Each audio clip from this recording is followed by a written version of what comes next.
नमस्कार दोस्तों, मैं हूं वंदना भारती और आप देख रहे हैं कमोडिटी इनसाइट्स। आज है 23 जनवरी।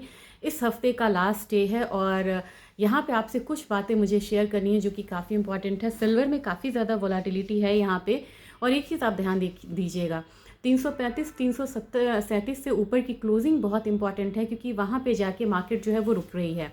तो 337 340 जो इसने हाई लगाया हुआ है उसके ऊपर की क्लोजिंग बहुत इंपॉर्टेंट है अगला एक स्ट्रेंथ आने के लिए। नहीं तो आपको एक वेट करना होगा हल्के करेक्शन का और वहाँ पे आप री एंटर करें क्योंकि काफ़ी कन्फ्यूज़न है कि सिल्वर में अभी बाइंग करें या बाइंग के लिए रुके। हो सके तो आप थोड़ा सा यहाँ पे रुक भी सकते हैं। $100 यहाँ पे एक साइकोलॉजिकल लेवल है, यहाँ पे आता हुआ दिखाई दिया है। बस कुछ सेंट्स की यहाँ पे बात रह गई है। 99.28 सेंट्स तो अभी ही यहाँ पे आ रहा है, $99.28। तो लगभग $100 है। तो $100 पे हल्का सा रुकना चाहिए यहाँ पे सिल्वर को। हमारे बाजार में 3,30,000 से लेके 3,40,000 ये एक दायरा बन सकता है। बात अगर सोने की जाए, सोने में फिर से हम लोगों ने देखा है 49-43 का लेवल आता हुआ, यानी कि पैटर्न सेम है, करेक्शन देना और करेक्शन के बाद शाम के सत्र में इसको बिल्कुल ऊपर के साइड में क्लोजिंग करना। अब यहाँ पे भी हम लोगों ने देखा है कि जो $45 बढ़ा हुआ था, अभी यहाँ पे $29 बढ़त अभी भी बनाए हुए हैं। हमारे मार्केट जो है वो 1,57,300 के करीब ट्रेडिंग हो रही है। मुझे लग रहा है कि जो 1,60,000 का मैंने लेवल दिया हुआ है उसको लेके आप चल सकते हैं।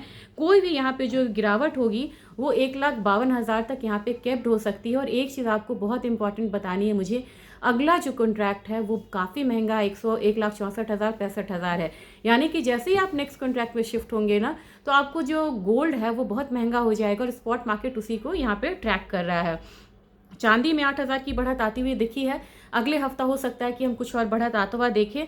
सेल साइड को यहाँ पे कैरी फॉरवर्ड नहीं करिएगा, ना तो सेलिंग करिए। यहाँ पे ये मौका नहीं है सेलिंग करने का, कोई टेक्निकल इंडिकेशन भी नहीं है और ना आप सेलिंग को यहाँ पे कैरी फॉरवर्ड करिए, इसमें फंसने की बहुत ज़्यादा चांसेस हैं। रही बात क्रूड की, क्रूड एक बार फिर से ऊपर की तरफ जा रहा है। सबसे ज़्यादा मूवमेंट क्रूड में है, $60.45 है, तो अगेन $61-62 को मान के चलेंगे। और हमारा जो एक लेवल है, पहला 5600, दूसरा 5800, उसको ही ध्यान में रख के चलिए। 5600 से क्लोजिंग होती है तो ही 5500 5800 आप आता हुआ देख सकते हैं, जबकि आपको सपोर्ट रहेगा 5450 के करीब का। अब नेचुरल गैस में हमारी जो सेलिंग है वो यहाँ पे कंटिन्यू है, लेकिन $5 के करीब है। यहाँ पे बहुत ज़्यादा गिरावट नहीं है, हमारा बाजार 450 के करीब है। तो नीचे 420 430 और ऊपर 480 ये दायरा आपको हो सकता है नेचुरल गैस में। इसमें भी संभलना है, फेब्रवरी कॉन्ट्रैक्ट में ही ट्रेड करें क्योंकि फेब्रवरी कॉन्ट्रैक्ट और इसमें लगभग आपको 120-130 पॉइंट का फर्क आता हुआ दिख रहा है। तो रोल ओवर आपको यहाँ पे काफ़ी ज़्यादा परेशान कर सकता है। रही बात अगर आपको बेस मेटल काउंटर की, बहुत ज़्यादा मूवमेंट नहीं है। कॉपर में 1320 1325 तक का लेवल्स यहाँ पे आ सकता है, जबकि एल्यूमिनियम यहाँ पे क्रूड को लेके आउट परफॉर्म करती हुई नजर आ सकती है। 320 322 का लेवल आ सकता है। एक चीज़ और है, 8:30 के करीब डेटा आएगा यहाँ पे, S&P ग्लोबल मैन्युफैक्चरिंग और PMI data services, PMI data, दोनों पे ध्यान रखिएगा। ध्यान रखते हुए यहाँ पे ट्रेड करिएगा।